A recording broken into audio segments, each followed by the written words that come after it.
आयोजन संपन्न हुआ। आज बाबा साहब डॉक्टर भीमराव रामजी अंबेडकर की जयंती है। हम उनको श्रद्धांजलि देते हुए आप सभी से निवेदन ये करना चाहते हैं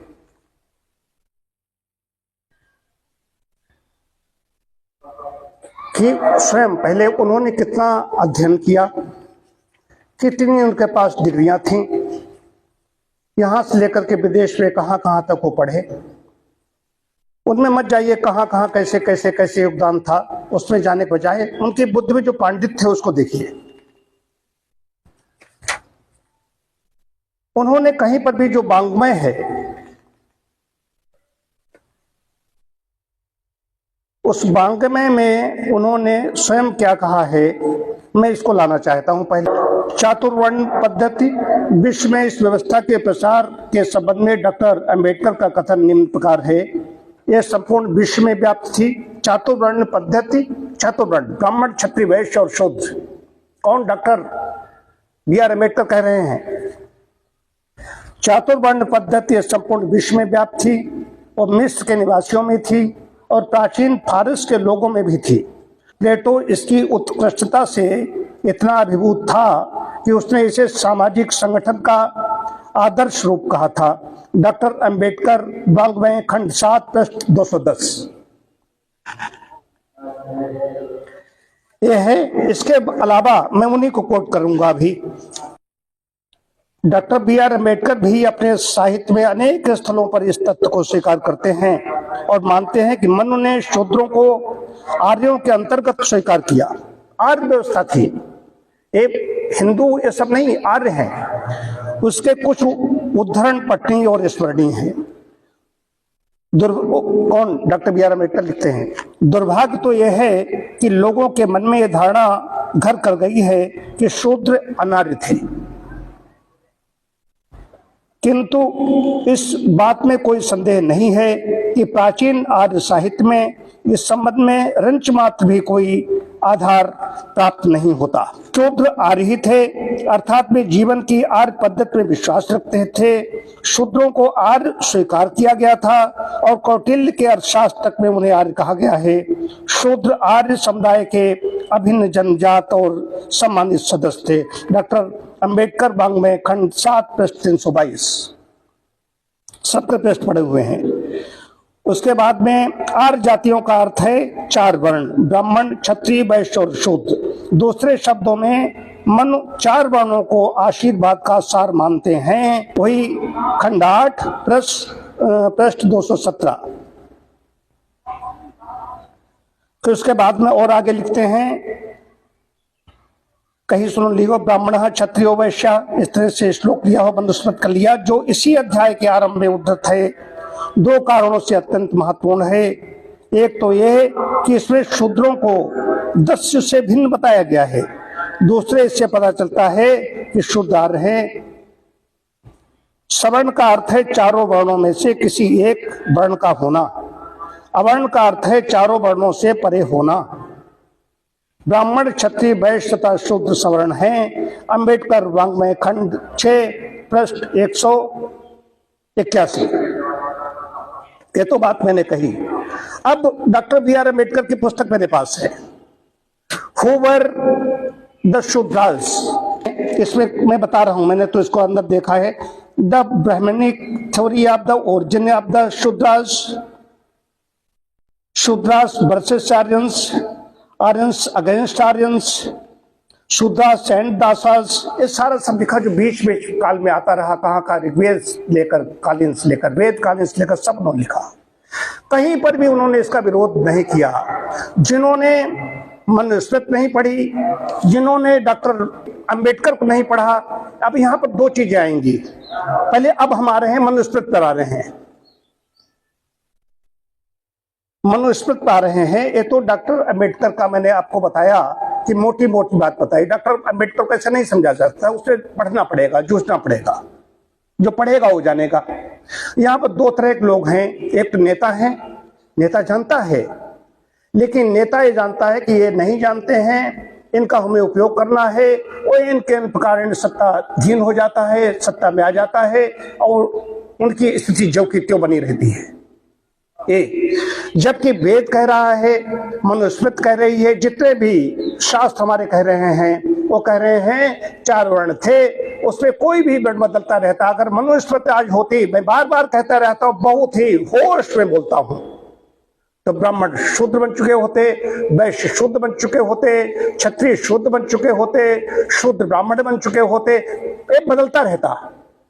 ये उस समय जब इतना पढ़ करके जो व्यक्ति आया, जो पढ़कर के आया, इतना विद्वान बन करके आया, उसके बुद्धि में पांडित्य था, उस व्यक्ति को कहीं रहने के लिए जब वो आए हैं, जिन राजा ने उनका योगदान किया था बाहर भेजने में, उन्होंने कहा मैं अपने सेवाएं यहाँ के लिए दूंगा। और उसके बाद में जब वो नहीं, उनको रूम नहीं मिला, इतना पढ़ करके जो व्यक्ति आया, हमारा वेद क्या कहता है, हमारा गुरुकुल कहता है कि पंडित है, ब्राह्मण है।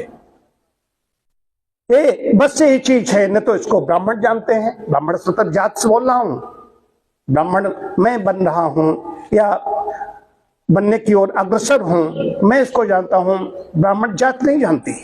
दक्षिण भारत में बहुत ज्यादा, अब देखिए कहां किस परिवेश पर, दक्षिण भारत में इतना ज्यादा था कि अगर परछाई पड़ जाती है तो स्नान करते हैं।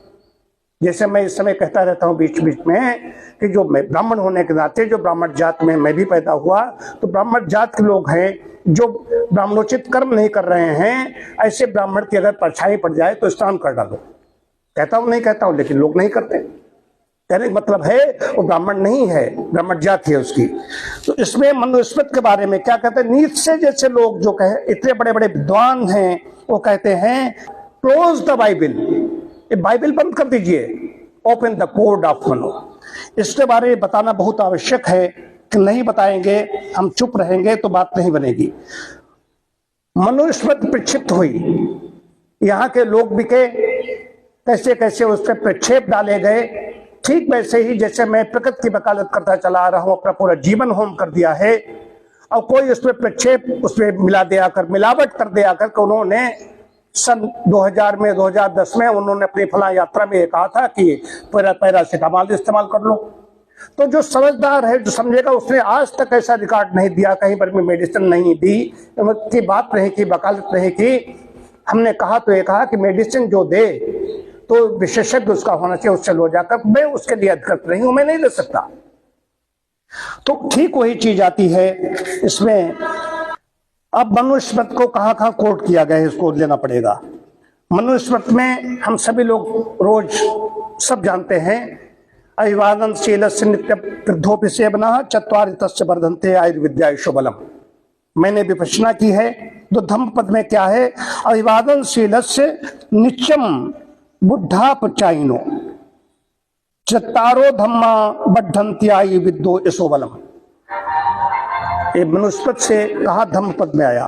और जो विश्व घोष है, कहां कहां कैसे कैसे उस समय के कवि हैं, उन्होंने कैसे इसको लिखा, वो सब इसमें ही कोट किया गया है, मनु को कोट किया गया। अब आगे हम बढ़ते हैं।